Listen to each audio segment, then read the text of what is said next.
देख रहे हैं तेजस भारत। उत्तर प्रदेश की राजनीति में एक बार फिर ऐसा तूफान उठा है जिसने सत्ता और विपक्ष दोनों को आमने सामने लाकर खड़ा कर दिया।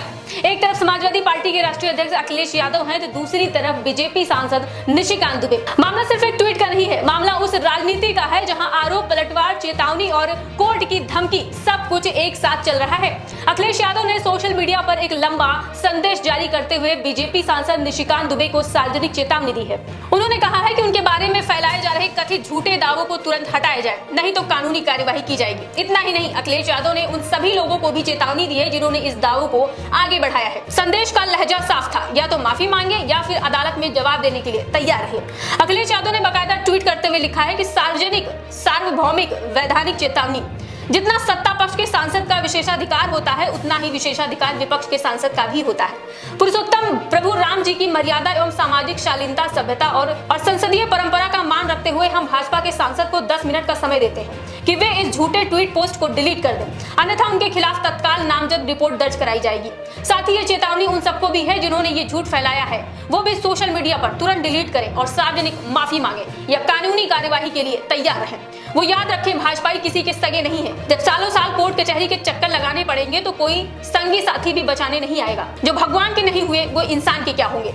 पीड़ित समाज को कलंकित व अपमानित करने के लिए भाजपाई और उनके संगी साथी से कुत्सित झूठ प्रसारित कर रहे हैं। पीड़ित समाज एकजुट होकर इसका जवाब देगा।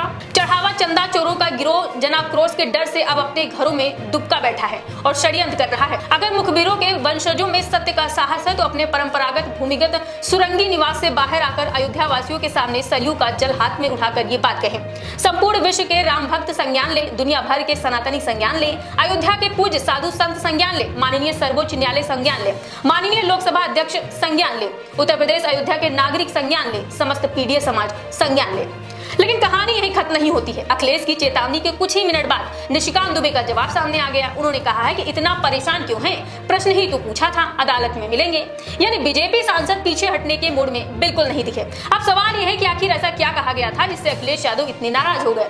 विवाद की जड़ में अयोध्या और राम मंदिर से जुड़ा वो मामला है जो पिछले कुछ दिनों में लगातार सुर्खियों में बना हुआ है। मंदिर से जुड़े वित्तीय और प्रशासनिक सवालों को लेकर पहले ही राजनीतिक बयानबाजी तेज है। इसी बीच सोशल मीडिया पर कुछ ऐसे दावे सामने आए हैं जिसमें कथित तौर पर कुछ लोगों और राजनीतिक हस्तियों के बीच संबंध जोड़ने की कोशिश की गई। इन्हीं दावों को लेकर विवाद भड़क गया।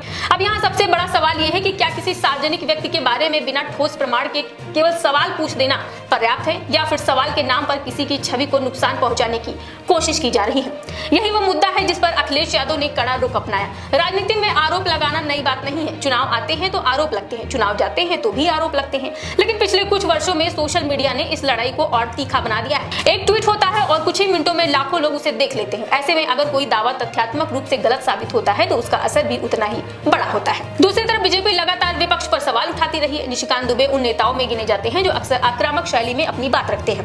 कांग्रेस हो, समाजवादी पार्टी हो या फिर कोई अन्य विपक्षी दल, वो खुलकर हमला बोलते हैं। लेकिन इस बार मामला सीधे अखिलेश यादव से टकरा गया और जवाब भी उसी तीखेपन से मिला। इस पूरे विवाद का दूसरा पहलू अयोध्या और राम मंदिर से जुड़ी बहस है। मंदिर देश की करोड़ों लोगों की आस्था का केंद्र। ऐसे में जब भी मंदिर से जुड़ी किसी जांच विवाद या किसी प्रशासनिक फैसले की खबर आती है तो उसका राजनीतिक असर भी दिखाई देता है। विपक्ष सवाल पूछता है, सत्ता पक्ष जवाब देता है और फिर बहस आरोप प्रत्यारोप में बदल जाती है। यही वजह है कि इस विवाद को सिर्फ दो नेताओं के बीच की लड़ाई मानना शायद पर्याप्त नहीं होगा। इसके पीछे वो बड़ा राजनीतिक संघर्ष भी दिखाई देता है जो आने वाले चुनावों की पृष्ठभूमि तैयार कर रहा है।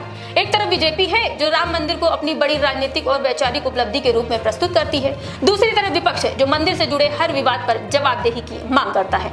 अब नजर इस बात पर है कि क्या ये मामला वास्तव में अदालत तक पहुंचेगा। अगर कानूनी कार्यवाही होती है तो दोनों पक्षों को अपने अपने दावों और बयानों को साबित करना होगा। सोशल मीडिया पर कही गई बात अदालत में उतनी आसान नहीं होती है जितनी राजनीतिक मंच पर होती है। वहाँ हर दावे के लिए प्रमाण चाहिए, हर आरोप के लिए आधार चाहिए। फिलहाल सियासी तापमान बढ़ चुका है। अखिलेश यादव ने स्पष्ट संदेश दिया है कि वो इस मामले को हल्के में लेने वाले नहीं हैं।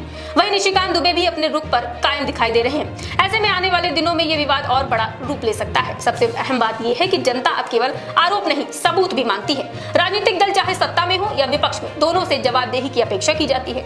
इसीलिए इस पूरे घटनाक्रम पर देश की नजर बनी हुई है। अब देखना यह होगा कि ये लड़ाई सोशल मीडिया की टाइमलाइन तक सीमित रहती है या फिर अदालत के दरवाजे तक पहुंच जाती है। एक तरफ 10 मिनट की चेतावनी, दूसरी तरफ कोर्ट में मिलने की चुनौती। सियासत का ये नया अध्याय अभी शुरू हुआ है। इसका अगला पन्ना क्या होगा उस पर सबकी निगाहें टिकी हुई हैं।